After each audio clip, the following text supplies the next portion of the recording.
Hello guys, ആകെ ലീവുള്ളതൊരു ഞായറാഴ്ചയാണ്. അന്നും ഞങ്ങൾക്ക് വല്ല പരിപാടികളോ എങ്ങോട്ടെങ്കിലും പോവാനോ ഒക്കെ കാണും. അങ്ങനെ നമ്മൾ ഈ ഞായറാഴ്ച പോകുന്നത് നമ്മുടെ ഫ്രണ്ട്സ് ഗാങ്ങിലേക്ക് ഒരു ടൈനി മാൻ വന്നിട്ടുണ്ട്, അവനെ കാണാനായിട്ട്. അത് കഴിഞ്ഞ് നമ്മൾ ഫുഡ് കഴിക്കാനായിട്ട് നേരെ സ്ട്രീറ്റ് അറേബ്യയിലേക്ക് വന്നു. അവിടെ ഡൈനിങ് ഫുള്ളായിരുന്നു. അരമണിക്കൂർ വെയിറ്റ് ചെയ്യാൻ പറഞ്ഞപ്പോൾ നമുക്ക് അതിനുള്ള ക്ഷമയുണ്ടായില്ല. കാര്യം നല്ല വിശപ്പുണ്ടായിരുന്നു എല്ലാവർക്കും. സോ നേരെ വിട്ടു DHNലേക്ക്. നമുക്കുള്ള ഡൈനിങ് സെറ്റാക്കാൻ വേണ്ടി ഹെൽപ്പ് ചെയ്യാൻ കയറി തരുന്നു കേട്ടോ ഇവിടെ ഒരാൾ. പക്ഷെ അകത്ത് കുടുങ്ങിപ്പോയി.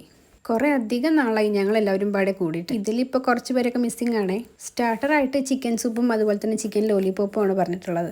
ഈ സൂപ്പ് കുടിച്ചിട്ട് ഇടുന്ന എക്സ്പ്രഷൻ വെറുതെ അല്ല, അസാമാന്യ ടേസ്റ്റ് ആയിരുന്നു. വലിയ കുത്തലൊന്നും ഇല്ലാതെ ആവശ്യത്തിന് സ്പൈസി ആയിട്ടുള്ള ഒരു ഡീസൻറ്റ് സാധനം. പിന്നെ നൂൽ പൊറോട്ട, അവിടുത്തെ സ്പെഷ്യൽ ചിക്കൻ കറി. ഇത് എന്തോ ഒരു സ്പെഷ്യൽ ആയിട്ടുള്ള നൂഡിൽസ് ആയിരുന്നു, എനിക്ക് പേര് മറന്നുപോയി. പിന്നെ chicken perattu, fried rice, ice cream, fruit salad, അങ്ങനെ എന്തൊക്കെയോ കഴിച്ചു. ഡീസൻ്റ് ആയിട്ടുള്ള ഫുഡാണ്. എല്ലാവരും വയറ് നിറയെ കഴിച്ചു. അത് കഴിഞ്ഞ് എല്ലാവരോടും ടാറ്റ ബൈ ബൈ ഒക്കെ പറഞ്ഞ് ഞങ്ങൾ ഇറങ്ങി. ചേട്ടന് ഹെയർ കട്ട് ചെയ്യണമായിരുന്നു, അതുകൊണ്ട് വരുന്ന വഴിക്ക് അതിനും കൂടെ കയറിയിട്ട് ഞങ്ങൾ വീട്ടിലേക്ക്. അപ്പോൾ ഇത്രയേ ഉള്ളൂ ഗൈസ്, ബൈ.